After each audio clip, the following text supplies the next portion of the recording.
What's up? This is your girl Tori. We're doing it live for the Keep the Faith podcast. Hope you guys can hear me. Make sure you put in the comments whether or not you can hear me clearly. Making sure there's no feedback on my end. So put in the comments if you can hear me clearly. But before we get started, because I've been actually trying to get Malik on the podcast for quite some time now. So make sure you guys share this podcast because I know it's going to get deep. But before we get started and do any talking, today, of course, is September the 11th. So before we say anything, we want to take a pause for the cause and take a moment of silence. For those that we lost, we want to honor those that the first responders and everyone that was affected on September the 11th, 2001. So we're going to take a pause for the cause.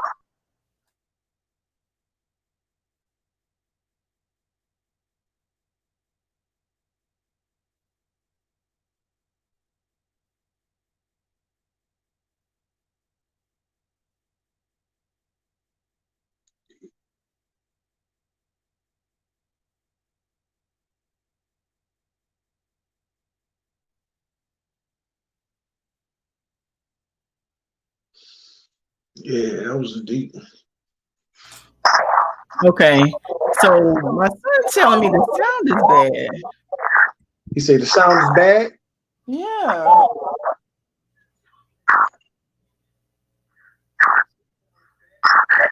Okay, so I need you guys to tell me in the comments what you guys hear on your end. I want to make sure you guys can hear me clearly.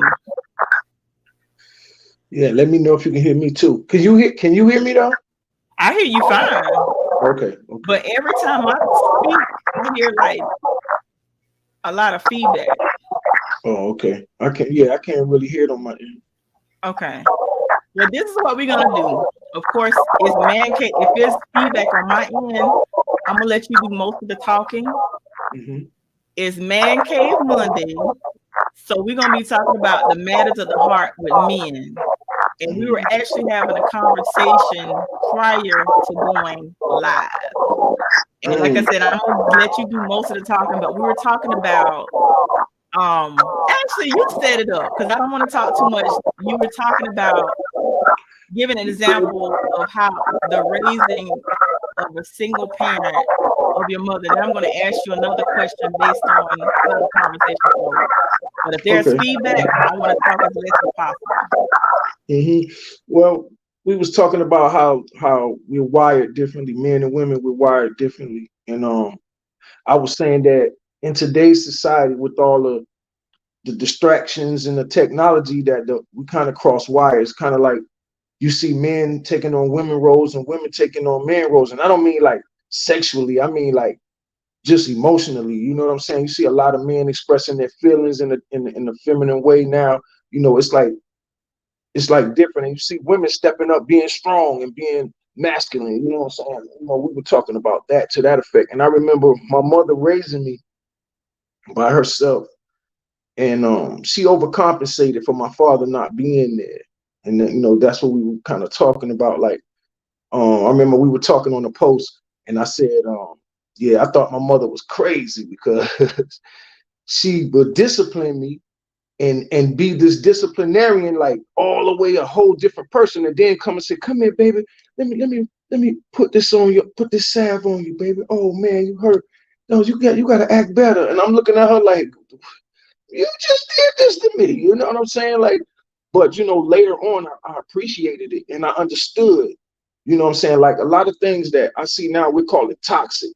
You know what I'm saying? It's not toxic to me. It's just like, I appreciate my mother for giving me all that she had. You know what I'm saying? Like, to her knowledge, she was doing to the best of her ability, and I always love and appreciate her for that. You know, she wasn't the typical mother that she wasn't like a working mother. My mother was a hustler. You know what I'm saying? In every meaning of the word, but she still was a great person. She took care of everybody on the block. You know, so I got to see her. She was more of a man figure for me than anybody that I ever met in my life. And my father, he was never there for me. The only time I saw him, he told me I wasn't his son. You know what I'm saying? He told me, look me straight in my eyes and said, "Son, hey, you're not my child. I don't know why your mama telling me that." So I ran away to get to him like maybe twice. And both times I ended up in the boys' home. So, and then I eventually ended up back with my mother. But to this day, if he, I don't know where he is in life, you know what I'm saying? But if he were to pop up tomorrow somewhere, he could be almost dead and say, "Hey, it's me, it's your daddy. I'm sorry, I love you." I probably would melt into a ball of tears and grab him and hug him and bring him home with me because, you know, I've always wanted a father, you know what I'm saying? Like beyond anything else. Like it's why I'm so close with all my male friends. It's like they're my brothers. I don't have friends, you know what I'm saying? All my male friends are my brothers. Their mothers are my mothers. You know, it's like this is how men cope. You know, we don't talk about it a lot, but this is how we cope. A lot of times our mothers don't hug us. Our friends' mother hugs us. A lot of times our mothers don't cook for us. Our friends' mothers cook for us, call us baby, tell us they love you. To this day, my one of my best friends, Wesley Holmes, his mother still comes on my page and say, "Baby, I love you. Mama love you." And it melts me every time. You know what I'm saying? It makes me feel like, yo, I need to run to Florence and go give her a hug or something. You know, I throughout my life, because my mother was a hustler, I had several mothers, you know, and they were all my friends' mothers. You know what I'm saying? One of my most prominent friends, my brother Vic, his name is Victor Woodbury. I don't know if you know him, he's a barber. But we became real close through music. And I was getting ready to move to Atlanta, and I invited him to go with me. And I was selling everything out of my house so we can go. And some kind of way it didn't work. And when it didn't work, he said, "Man, just come stay with me. You can stay with me and my mom and my brothers, my family." And they had a big family, and they accepted me in. You know, I brought a bed with me and a couch, and that was it. And from that moment on, his mother cooked for me, washed my clothes. You know, they call me their brother to this day. You know what I'm saying? The Woodbury family, I owe them everything. You know what I'm saying? Like, I have songs where I say if it wasn't for them, I probably would have been walking with Plu. No disrespect to Plu. I love him too. But I probably would have been a Plu if it wasn't for the people that came into my life in the absence of my parents. This is why the village, you know, me and Sanyetta, we always talk about this is why the village is so important. You know, and back in the day, this is what made me fall in love with East Florence. You know, when I went to East Florence, everywhere I went, they accepted me. Like I'm talking about accepting me. You could go to East Florence and like somebody could be eating chicken wings out of a box, and you could walk up and say, "Yo, man, what you eating?" Like, "Some chicken wings. You want some?" You get that. You get it out the box. "Hey, man, where y'all going? We about to go to the club. You trying to go?" "Oh man, I ain't got no bread." "Man, we ain't asked if you had no bread. Come on, get in the car. You ain't got no clothes to put on? Yo, man, put these shoes on. Yo, you coming with us tonight?" You know what I'm saying? And my brother, rest his soul, Wesley Holmes, he was like the biggest pusher of that. Like, he didn't care if you was on cocaine when he came home because he moved away. But whenever he came home, he found all of us. He didn't care where we were at in life. And I think he saved some of us with that. You know what I'm saying? Because a lot of us didn't have anything going on. When he came home, we would pipe up because we know West home. I'm talking about like people who probably was doing drugs. They might not even get high this week because they want to come hang around the boys. You know what I'm saying? It was always a deep village with me. And I don't know how, you know, like, and I'm not a big, I wasn't, I'm going to correct that. I wasn't a big God person. You know, I had knowledge of all religions throughout my life. I studied every religion. And I don't say that just like on some jokey stuff. I've been everything. Buddhist. I've humno harenge killed. I prayed with the Muslims. I've been in the Baptist church. You know what I'm saying? I read the Tao. You know, I lived with the Rastafarians for a while. You know, like I explored all of that. But because I knew so much about all these things, I didn't believe in God. You know what I'm saying? I'm gonna just be real. I didn't believe in man's way of thinking about God. So I kind of strayed from that. But it was the village that helped me realize that God was an actual thing. You know what I'm saying? Like, just to be real transparent, recently in 2020, I lost my home. It's no secret. I shared it on my page, but I lost my home.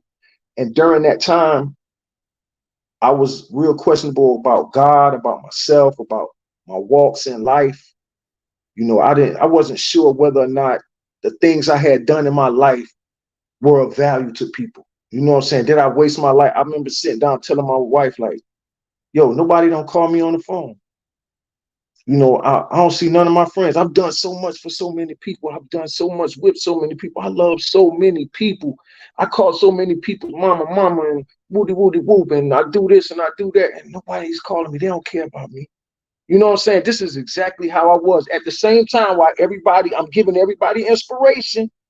Get up today and we're gonna do it. Yeah, you can do it. I know you can do it. At the same time, I'm looking in the mirror saying, God, what? Whew, I don't know if I could do this no more. I'm getting tired. You know what I'm saying? And my son came to stay with me because he wanted to move up and he wanted to move into the Charlotte area. So he came to stay with me. And I never forget the night before the fire happened. We all got on the weight bench. We were working out, and I was so happy because it was like, wow, I was with my son, I was with my grandkids, he was with his wife. My grandson was in his wife's his baby mama's baby wife. I don't say that because I know they're getting married soon. So it was in the baby was in the belly. We was the family, you know what I'm saying? I was spending time. I was like, yo, I'm changed everything. And my son made a statement. He said, Dad, you living your best life right now. Because I was living in a 4-bedroom house, 2-car garage. I come from sleeping on floors at my homeboy's crib. You know what I'm saying? That's just reality. So he's like saying, Dad, I'm proud of you, type. And I looked them in the eye, and I don't know what made me say it, but I said, son, this ain't nothing. All this can end tomorrow. And my mama used to have this thing she used to say, famous last words. I woke up the next morning to take out the trash. I went, take out the trash. I went to the store. I came back. I walked in the house is on fire. Everybody sleep in the house. Nobody knows it's a fire. I tried to put the fire out for a few minutes, and then, you know, I've been burned in a house fire as a kid. So I kind of like had some type of flashback, and I realized like, yo, I can't beat this fire. So I woke my family up and told them to get out of there. We lost everything, just about everything but our cars. And during this time, I remember I told my wife the days before that, nobody didn't care. Nobody didn't, all of this. So I got all this on my chest. Now I lost my house. So I'm living in a town called Kannapolis. It's very white. You know what I'm saying? So when the firemen came, it was 40 white men.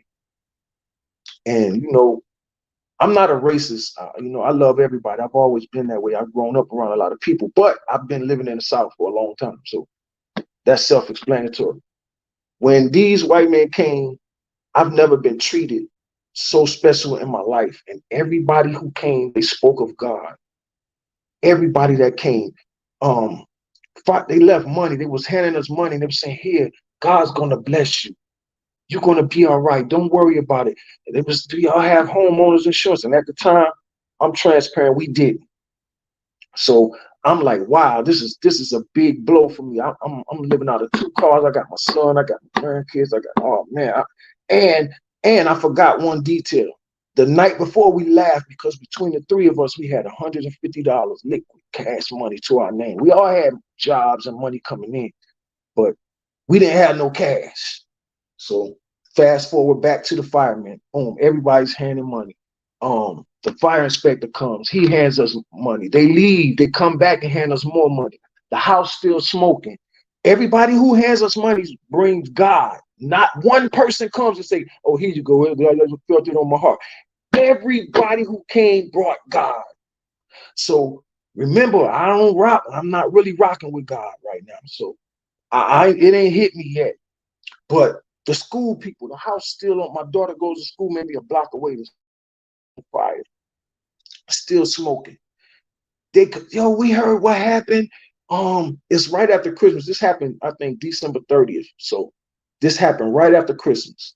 So they said, we heard what happened. Write down everything your daughter got. Malia, she's a great student. We love her.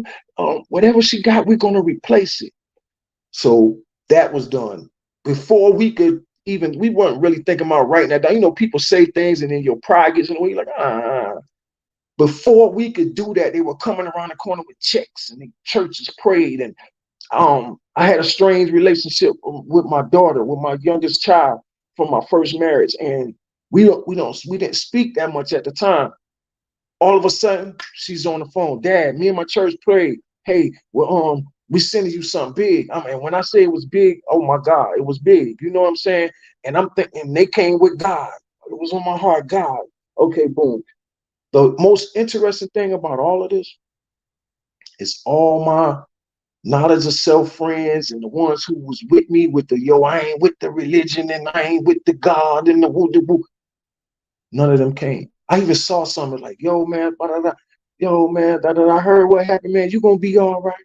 Not that I need anything more than that. I don't. It's no one's responsibility to replenish me, but I'm just bringing it up because these are the realities of the things that I was seeing as it was happening, and I just realized that everybody that came brought me God, and every friend that I told my wife never called, they called me on the phone.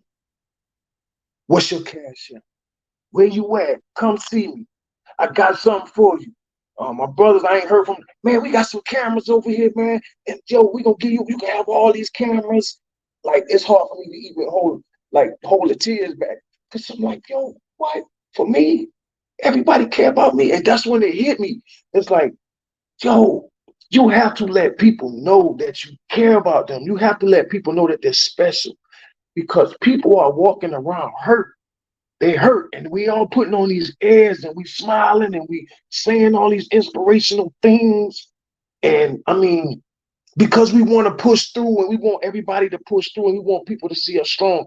But when we lay down at night, we don't believe. We don't believe. And until I began to believe again, it was rough for me. I can't lie. I had things, I had businesses, all of that. Within 24 hours after my house caught on fire, I had more money than I had ever had in a long time in my life. Even when I sold drugs, I never had this much money. This is why I have an affinity for Florence. You know what I'm saying? I love Florence. Like, I can't get it out my system. I can't live there for some reason, because it does. I'm an empath, and it does something to me to see my people go down, to see East Florence, to see the neighborhoods and the communities go down and impoverished the way they are, and nobody's really fighting to bring it back up. And we all have the power to bring it back up together. It's like egos and everything is just all in our way, stopping us from doing what we need to do. And so I have to see it from afar because I'm an empath.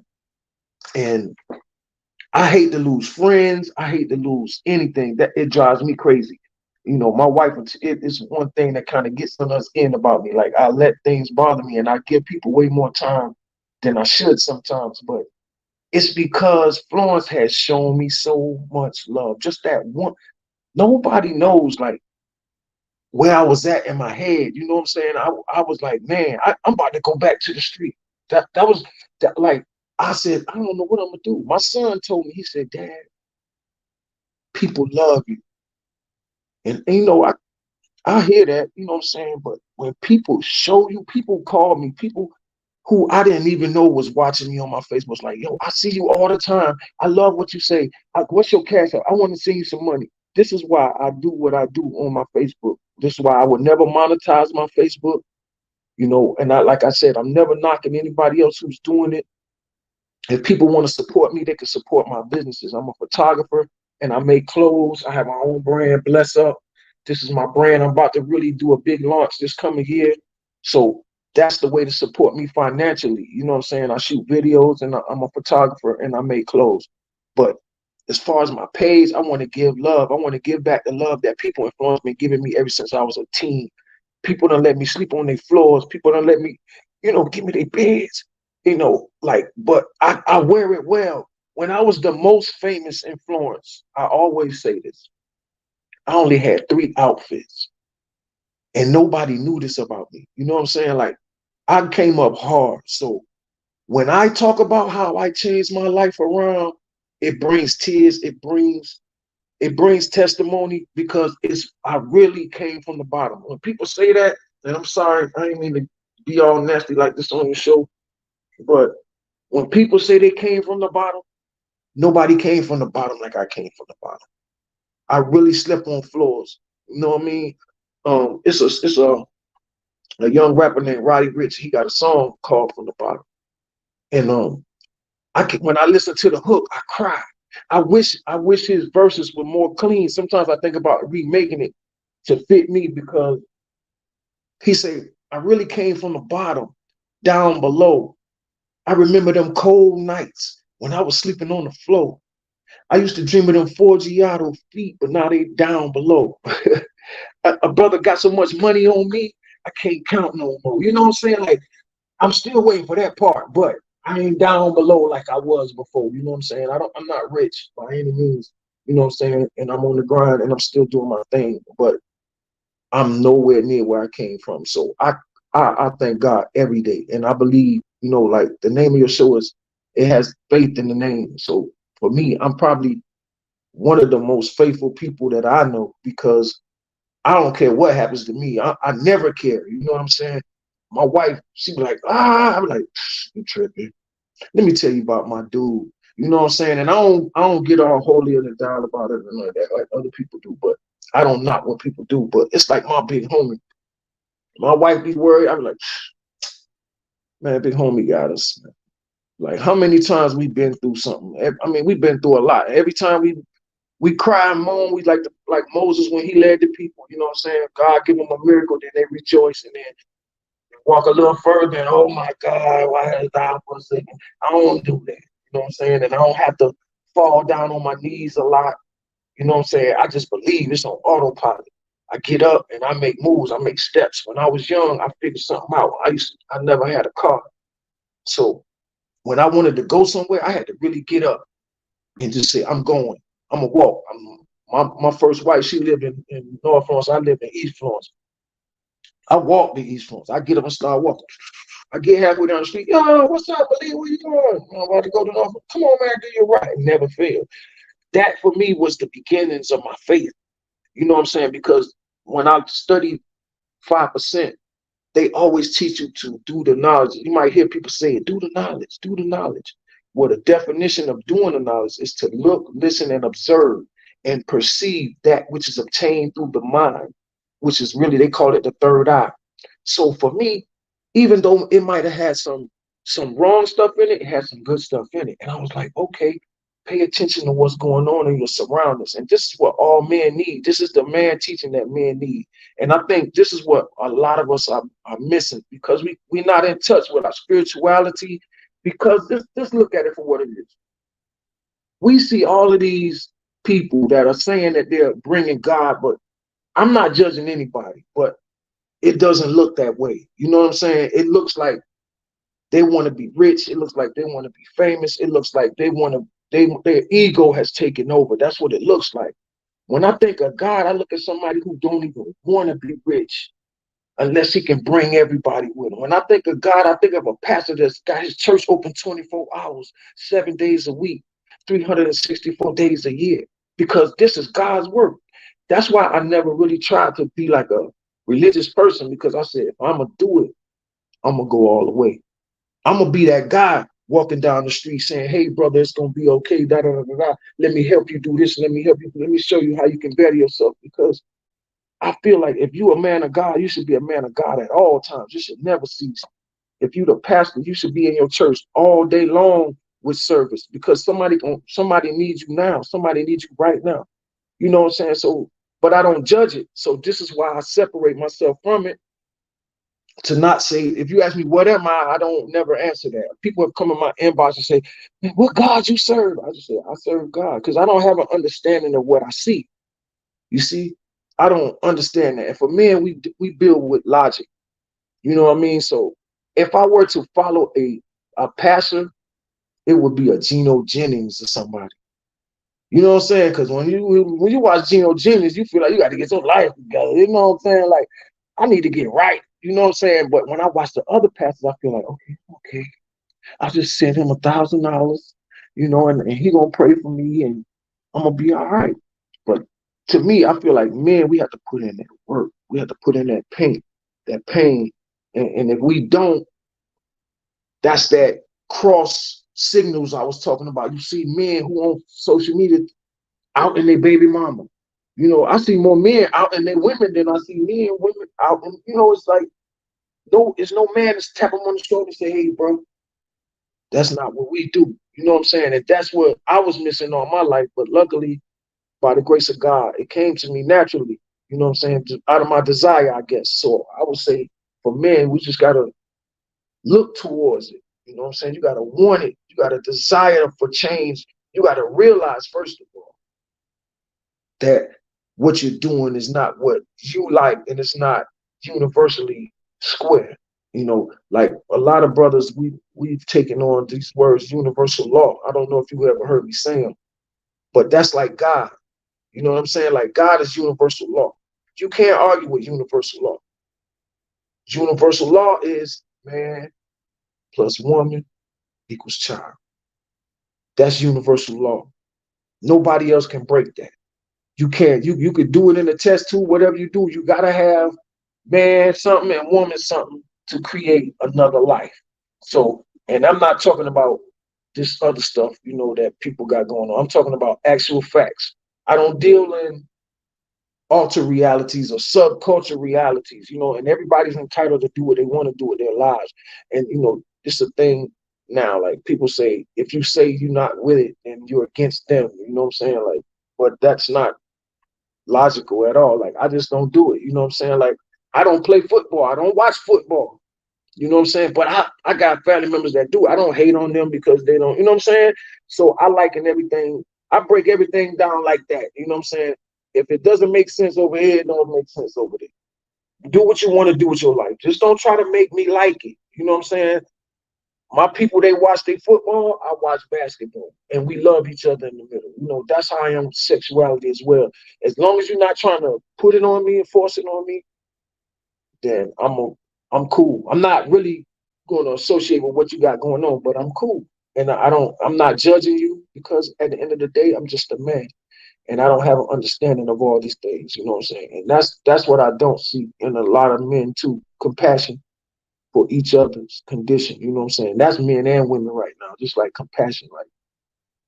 And I don't know, that's my empath.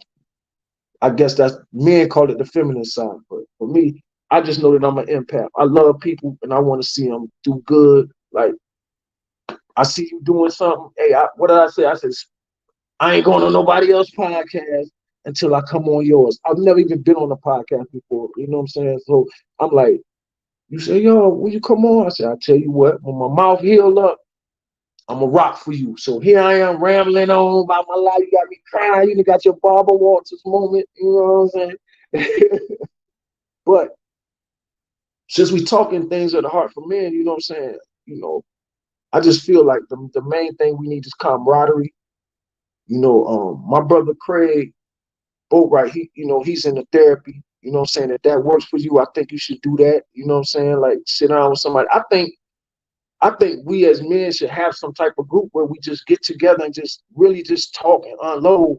I think we fear that because I know me. If we talking about reality and unloading on each other, it's not, it's ugly, man, because we all can, man, you don't understand what a man carrying on his back. You know what I'm saying? Being strong for everybody. You know what I'm saying? Because you can't really, they say, yo, you can't cry. I don't listen to that, but they say you can't cry. You know what I'm saying? You gotta be tough, man up.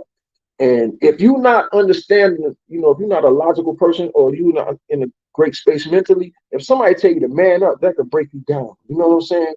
But for me, because my mama raised me like a soldier, when you say man up, it make me say, oh shit, I gotta hold up. Wait a minute, I gotta get right. I'm a man. I got people looking at me. I got responsibilities. I respect that. For me, I like that. Telling me to man up, telling me, yo, man, get right. You're a man. You know what? You're right. I was in my feelings a little bit too much. Men are supposed to be great thinkers, and women are supposed to be great feelers. If we operate in that space more, oh, it'll be a great world. Because see, y'all can feel great, like y'all, and y'all have great what's that word? Intuition, right? Like you could say, my wife, she was like, don't hang with him. Don't hang with that guy. I'm telling you, all right, don't hang with him. And every time she tell me this, she's right. And, I've begun to respect that, you know what I'm saying? Because I say, you know what? I'm not wired like that. I'm thinking logically. I'm seeing this guy on paper, you know what I'm saying? Like, men, we kind of like women in a way, you know what I'm saying? Like how y'all size y'all men up. We size our homies up like that, you know what I'm saying? Which he wearing all the latest clothes. He got his bread. He could pay to get in the club. You know what I'm saying? Yeah, he cool. But our women look deeper. They be like, yo, man, he greedy. He for self. They see all kind of stuff. He don't like you. They can have one conversation and he's over at the house and they're like, oh, I don't like him. And 6 months later, after you keep going, you be like, damn, she was right. Right, she was right. So for me, when my imam told me that in the 80s, she said, man, men are great thinkers. She said Adam represents great thinking and Eve represents great feeling. He said, and that's how the serpent was able to do what he did. You know what I'm saying? He said, because he was able to tap into her feelings. He couldn't go to Adam because see, Adam is logical. No, God told me don't do it, don't do it, don't do it. No, but the only weakness we have on the planet is what? The woman. So even that knowledge, remember, I do the knowledge. Look, listen, observe, and perceive. So when I see that story, I'm like, okay, I got to stand on my 10. Even with my queen, I got to sometimes say no because I realize I got to think about things logically. She's going to think about things through the way she feels. I got to think about them logically. And if I allow her to turn me into a feeling, then we'll both be an emotional wreck. And I think this is what's going on. And a lot of men they telling us we toxic masculinity. Well, that I don't even know. That's an oxymoron to me because like you either masculine or you're not. You know what I'm saying? And sometimes they feel like if you masculine, that means that you all the way masculine. No, every thug I know, when they see their baby, they break down, they hug them, they kiss them, they see their mama, they turn into a little kid. No, they're not always masculine. We're not always masculine, but we might be an alpha male amongst our crew.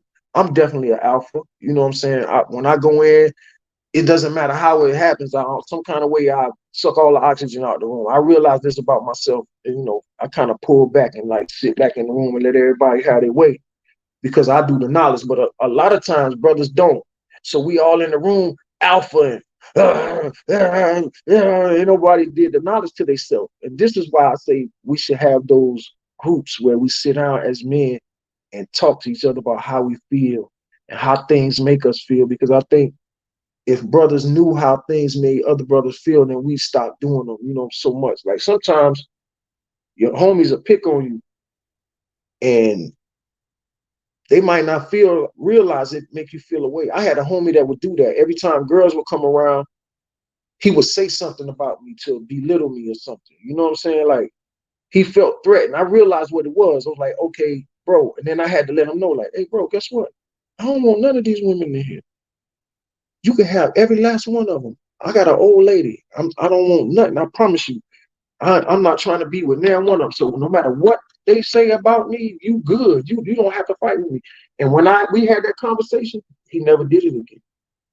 It's just like brothers don't have the conversations. We need to talk. Anybody can put their hands up and fight. Because that was a situation we could have fought. You know what I'm saying? Yo, man, what you say about me? I'm like, no, bro, no. Man, come here, bro. Let me talk to you, bro, on some cool stuff. Like this 10 minutes later, you know what I'm saying? Hey, bro, come over here, man. Let me tell you something, man. You my brother. I love you, man. I ride, I die with you, man. But yo, don't do that, bro. These women are not important to me as you are, bro. Trust me. You good. They all yours. And that alone, and after a while, my friends began to respect me for that. They like, yo, you know what, bro? One thing about Malik, he ain't into that. We ain't got to worry about that because I stood on it and I let it be known in conversation. I see a lot of brothers fight each other because they won't conversate. Friends breaking up because they won't conversate. You know what I'm saying? They just get mad. This men and women get mad. And the next thing you know, everything that person say is bad. I got people that told me a few weeks ago, oh man, I inspired them. We get in one little argument, and this week, oh, they don't never want to talk to me no more. You know what I'm saying? And I I deal with it. You know what I'm saying? Because for me, I'm stable and I'm where I am. My love is real. It's there. The bridges always stay there. And I've let that person know that too. You know what I'm saying? Like, hey, it's all good. If that's how you want to play it, hey, I understand. I can dig it. My mom always told me, she said, baby, when I grew up and I became a man and I started to smell myself and I wanted to get away from her, she was like, babe, go on ahead. She said, but if you ever need a mama, let me know. You know where I'm at. She said, you can leave out the front door and come back in the back door. That's how my love is. You know what I'm saying? Like, as long as you don't violate me and my family or try to hurt my family, I'm a Virgo, so you know how I'm coming about my family. As long as you don't bother me and my family, man, you ain't trying to rob me or hurt me or kill me, we always can make up, you know what I'm saying, with a conversation. And I think that's what men need to do more, conversate. Let's talk, you know what I'm saying? We can't go from you eating at my house to me shooting at you. And that's happening a lot these days. Most of these kids that's killing each other are homies, are friends, not, and deeper than that, influence, not realizing cousins. Because I'm gonna just break it down to everybody that's watching, if you're watching or not. Just about all of us influence our cousins. Let's think about it like this. I'm gonna give you a scenario. They say it's 10,000 people influence in influence. Let's say that. All right. We know, let's say between the two of us, we know about 10, 15,000 people. And out of them 10,000, 15,000, we know about 200, 300 of them that's loving with each other. They had a kid, broke up with that person, with another person that we know, and they all from Florence. Now, they kids is being with this kid, that kid, this kid. Everybody's related in Florence. So whenever you get in a beef with somebody in Florence, 99.9% chance they your cousin some kind of way if you've been living in Florence or your family has been located in Florence for 30 years or more. If just about every name you can name, I have some of them people in my family. Me and my wife have family members in common. Me and my other wife got family members in common. You know why? Because all our mamas and daddies came from Florence, and Florence was small, and they, I don't know a word to say it, but they got their sex on, and they made a lot of us. You know what I'm saying? And back then, in those days, they had 13 kids and side kids too. You know what I'm saying? Like when I first came down here, I met my cousins, the Briggs, and the OG of the family was Buddy Briggs. Buddy had so many kids, man, it was crazy. You know what I'm saying? It's so many of them.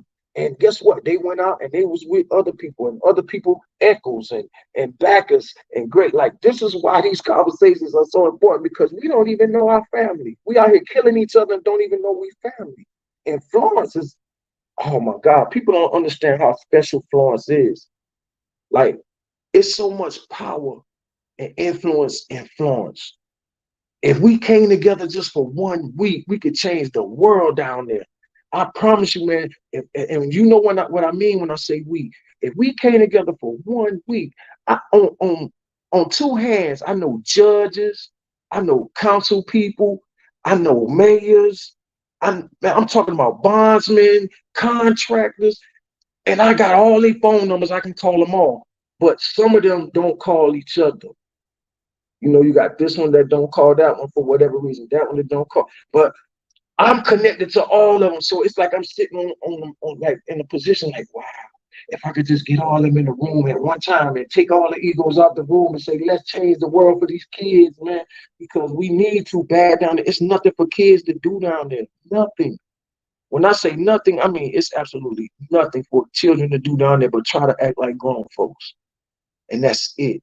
You know what I mean? Yeah, they got a library down there, but let's be realistic. We have to be realistic. Kids not walking into a library. You know what I'm saying? It's about technology. We need STEM schools. We need types of things down there that can stimulate these kids' mind in a new direction, not just selling drugs. You know what I'm saying? Like selling drugs. I'm like, it's 2023. We got gang banging, selling drugs, and scamming going on like it's 1995. Like we got to put something else in the water. And when I say we, I'm holding myself accountable as well. You know what I'm saying? Like I'm trying to get everybody that I can talk to help me start an organization. And I want it to be the YGO and the YWO. I want it to be the Young Gentlemen's Organization and the Young Women's Organization. And of course, I don't plan to run or head these organizations. I just want to get them started. I don't even have to be on the board. Let's just get it going. Where we got organizations where we teaching these kids about credit, because they can start their lives in the beginning of their lives on top. They don't have to come from the bottom like we did. You know what I'm saying? Nobody told me about credit. Had I known about credit, I would have set stuff up where I would have been straight. You know what I mean? It was easy to get a Freedman's card and stuff like that back then. I could have had an 800 credit score by the time I was 17, 18 and really empowered myself. But these are the things that these kids need to learn more than having sex and having kids and how to beef and shoot guns and all of that. You know, like, let's teach them how to be gentlemen again. Let's teach young men how to say yes, ma'am, and no, ma'am, in the proper settings, and wear the proper clothes and have the proper decorum when they go out in public. Like, it's bad. You know, like, I saw Ricky Smiley post a video and he was like, people they just say what they want to do. Like, even like, you know, let's just bring it to this. I'm probably going to create a lot of enemies with this one, but like, high school graduations, I seen parents say, I don't care what they say, I'm gonna yell anyway. You know what I'm saying? Like, we not gonna show decorum. We're not gonna show people that we know how to be in a place and conduct ourselves. But I don't blame it on us. I blame it on the fact that no one is educating us to this. No one is educating us onto how it can benefit us, how it can empower us, how it can make us better people. Because if you can't code switch, you can't come from the bottom. You're gonna stay on the bottom. You know what I mean? And I really feel like we need this organization to take kids out of town, take them to another state, take them to the African Museum in Washington, D.C., you know, and it's just a few people coming together who got a little bit of money, putting it together, making it happen. Young women's organization, young gentlemen's organization.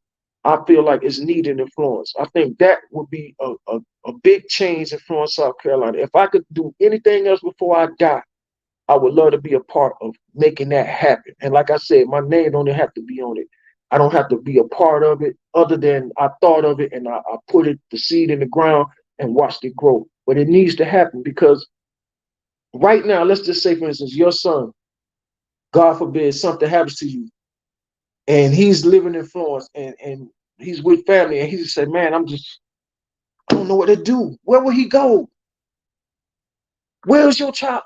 I'm talking to any one of you. If your child went through something and lost you right now, where would they go? Where's a place outside of all family members that they could go to and they could educate them? They could teach them how to live in this world, how to survive, how to not only survive, but thrive. Where would they go? Church? I hold my tongue on that. You know what I'm saying? There probably are some good churches out there, you know, they're doing their thing. So I won't say that's not a good choice, but how many kids are going to actually walk into a church? That's another thought. You know what I'm saying? It has to be something they can relate to, something that's letting them know that, hey, you are somebody, you are special.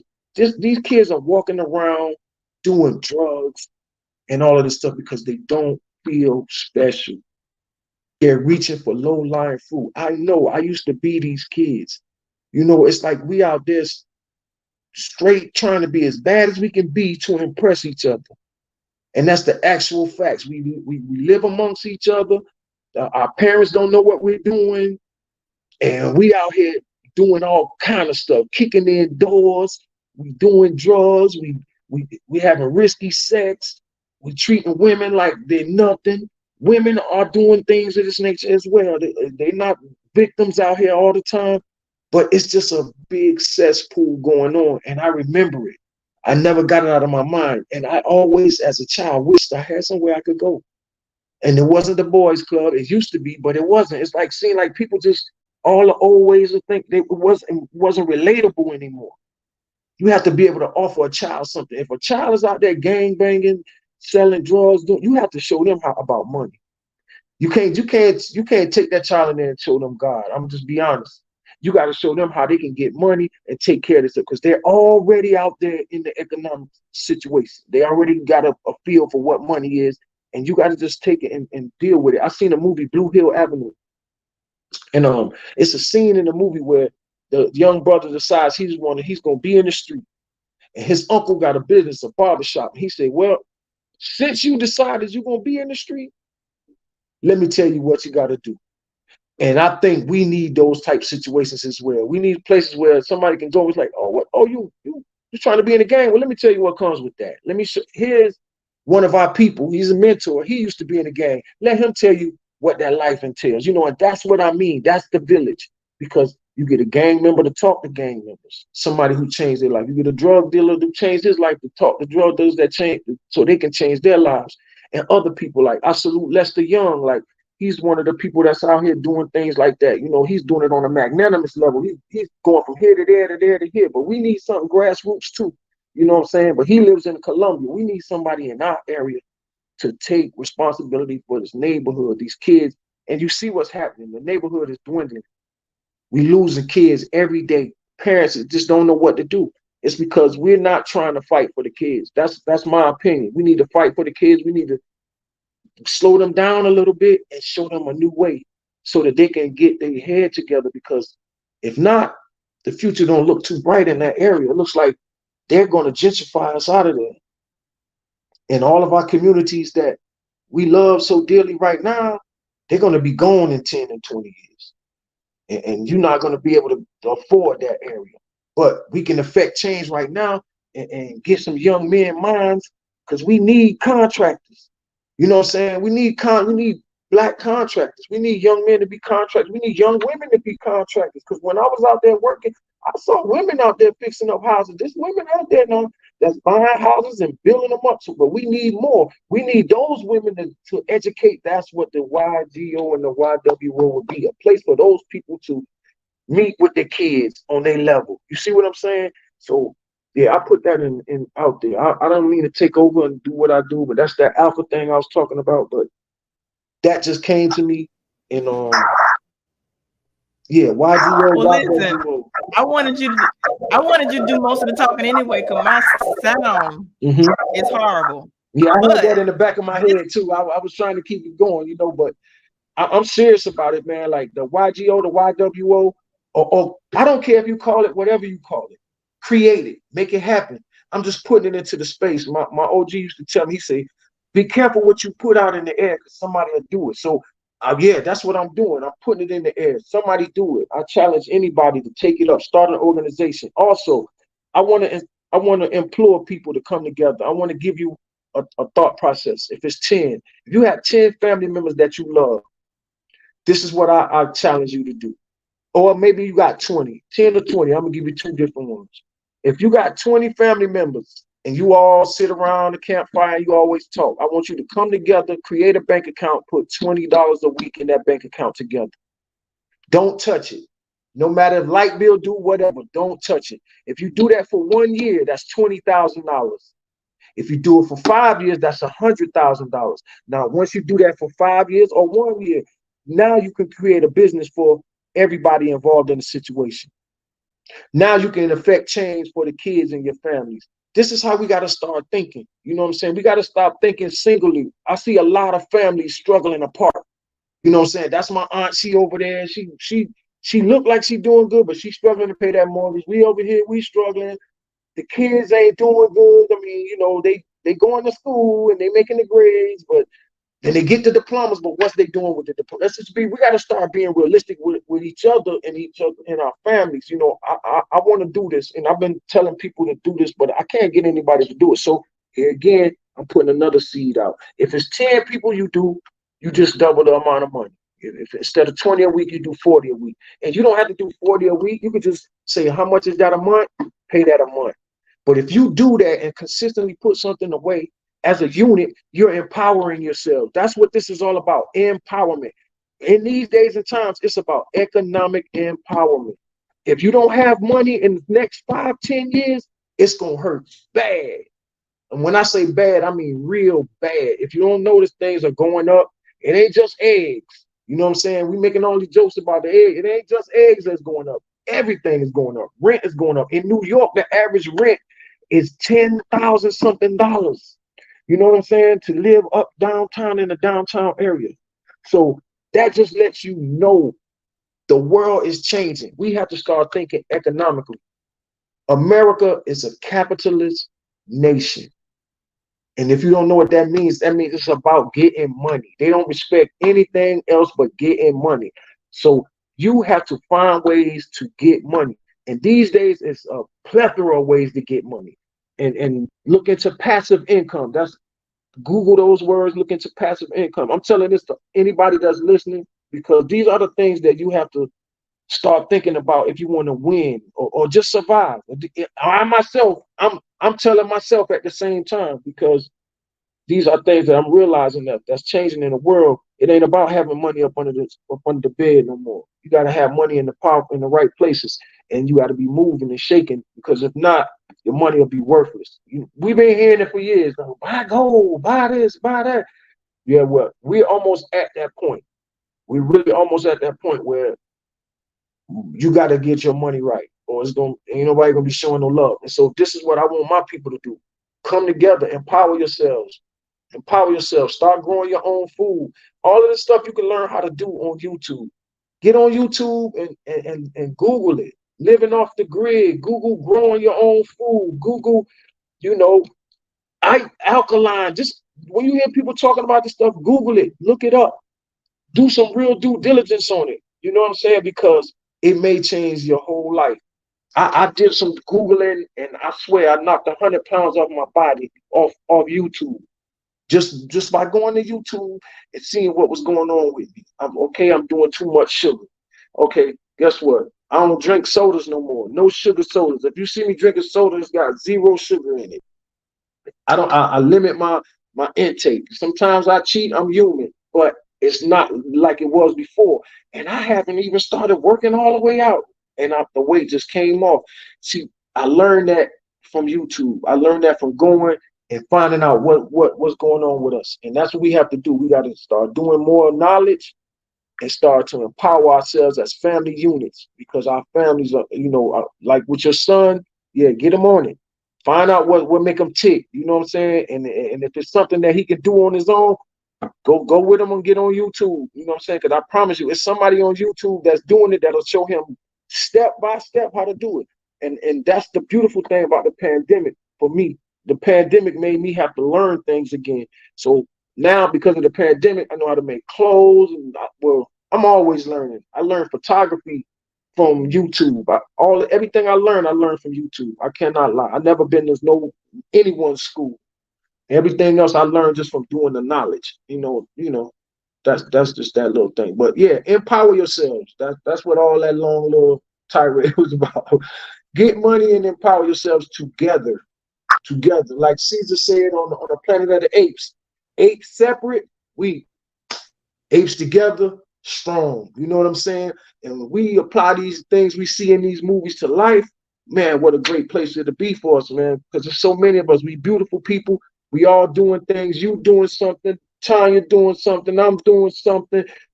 We got real estate agents. We got lawyers. We got landlord Edwards. We got Shaquez.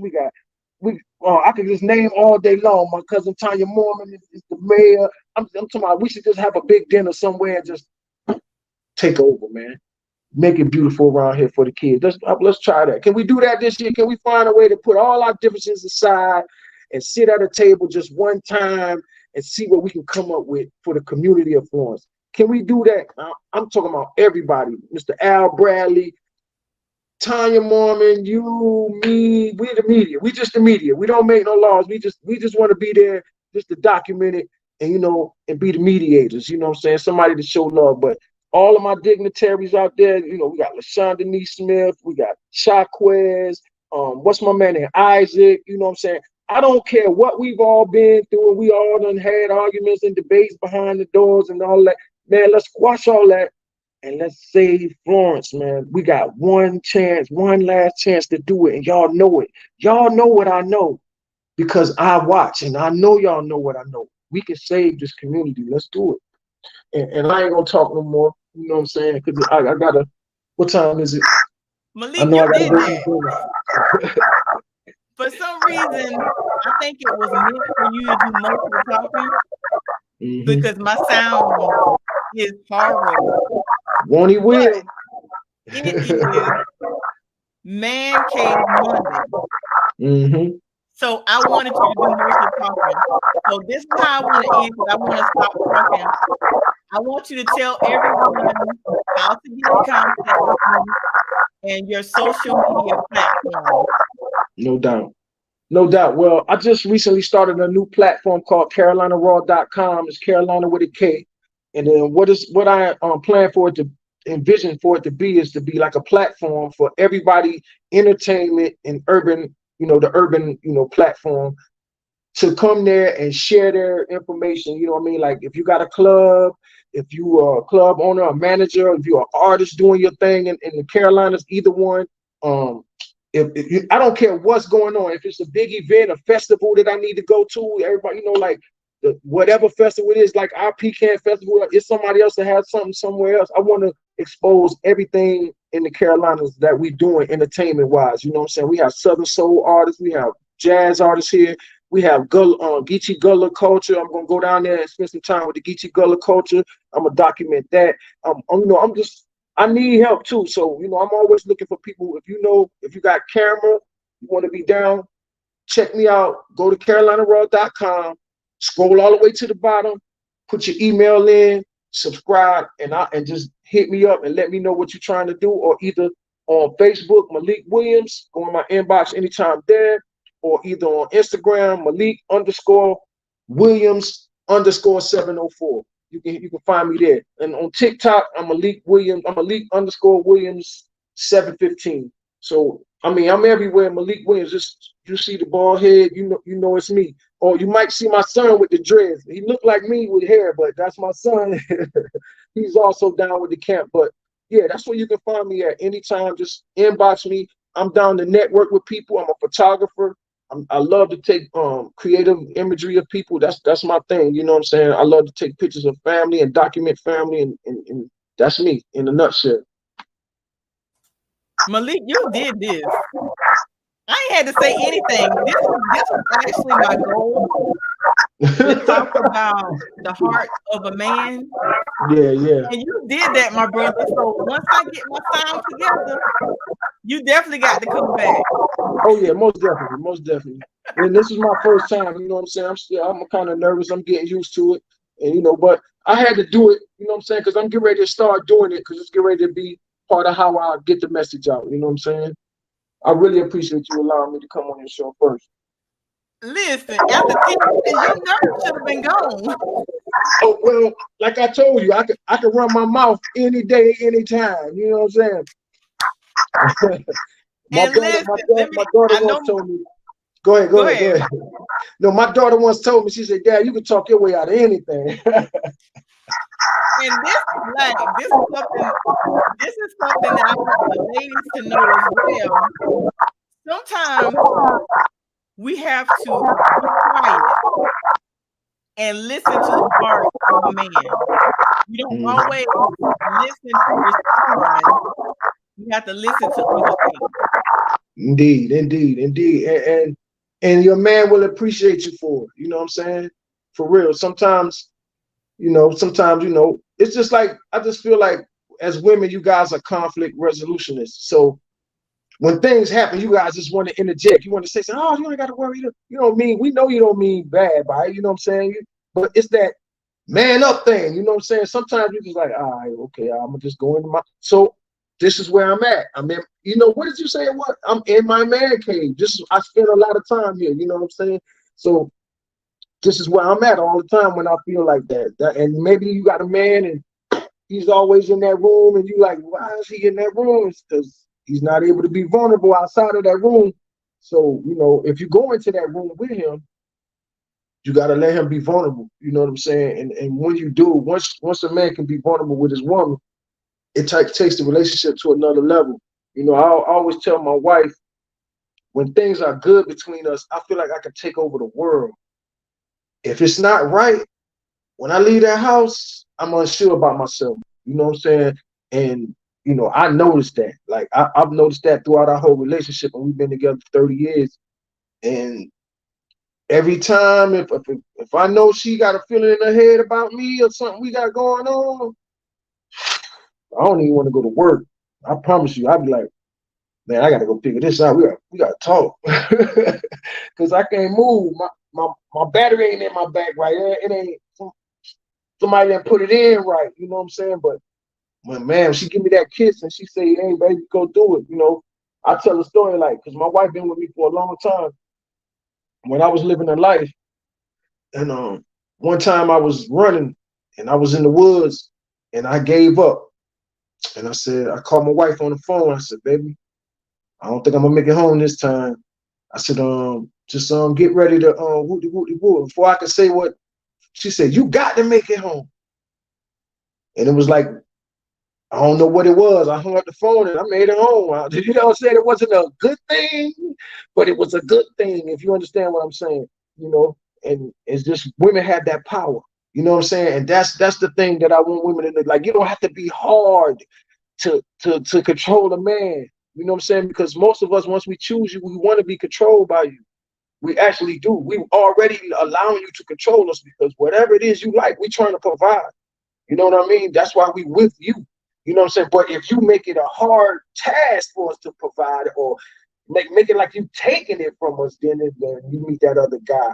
But if you find that way to be soft, like my wife has told me to beat somebody's ass in a soft way.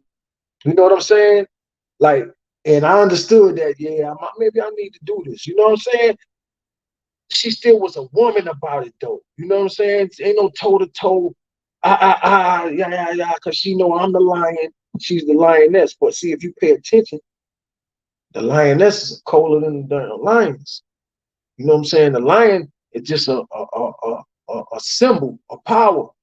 You know what I mean? He sits on the hill, but the lioness is out there hunting for the food. They the ones who go eat. You know what I'm saying? They eating the food. And today's woman is more like a lioness than ever before because the way the world is now, they've empowered you guys economically.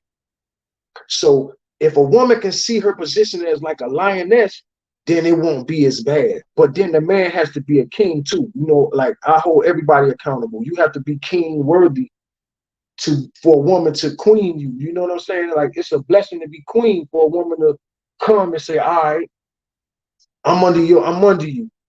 So let's work together." Because really when a woman gets under you, she puts the power in your back, the energy in your back. If you think about it, if you listen to all the stories in the book, the woman is a very integral part to a man's success. You know what I'm saying? Or failure.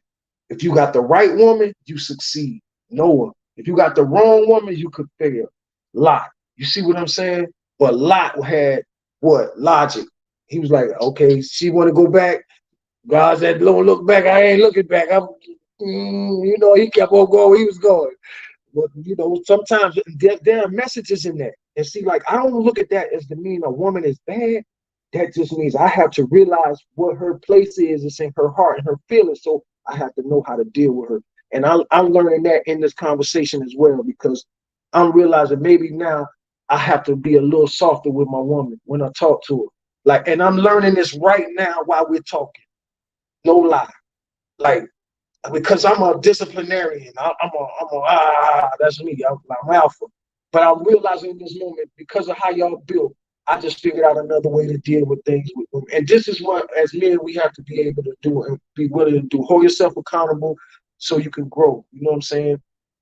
But I realize that now more than ever that, yeah, y'all soft. So once we deal with y'all in another way, it's like anybody can transform into something else if you keep giving them something and they keep having to deal with that. Then, like we just become that. It's like I was a good guy, I stayed in the hood so long, I became a hood guy.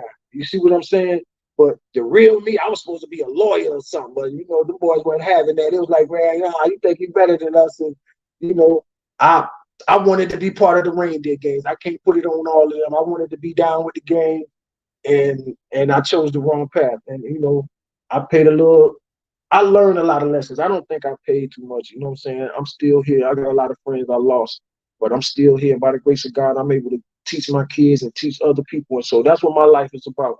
Other than me, the only thing I'm taking from the world is money for photography and money for my clothes because I need to survive, to eat. That's it. I'm not trying to do nothing over that. You know what I'm saying? Everything else for me is service. because I've been given so much all my life. I've been blessed all my life. I've never really had a time, even when I was doing bad, I never could really feel it. I felt good my whole life. So I'm thankful. And now that I'm on this side of life and able to give back a little time and effort, I'm gonna definitely do it, man. And I appreciate you for letting me say all these things because I never even said it on my own page. You know what I'm saying? That's big. That's huge. I don't know what's going on with my sound, but Malik, this is what I want you to do. Okay. I'm gonna let you close out the podcast. My sound is terrible. Okay. So when you end the podcast, just end it, and I'll hit give me the signal, we'll hit live. And I want you to hang on so I can talk to you backstage. Okay. Thank you Cool. for coming on, and I'm gonna re-air this. Hey, no doubt. By all means. And it's in your court. I'm gonna let you close out. Hey man, you already know what it is. You know who I am. It's your boy Malik Williams, man. Listen, man, life is short. Make sure you love your life and live your life 10 toes down. That means stand on it. Believe in what you do.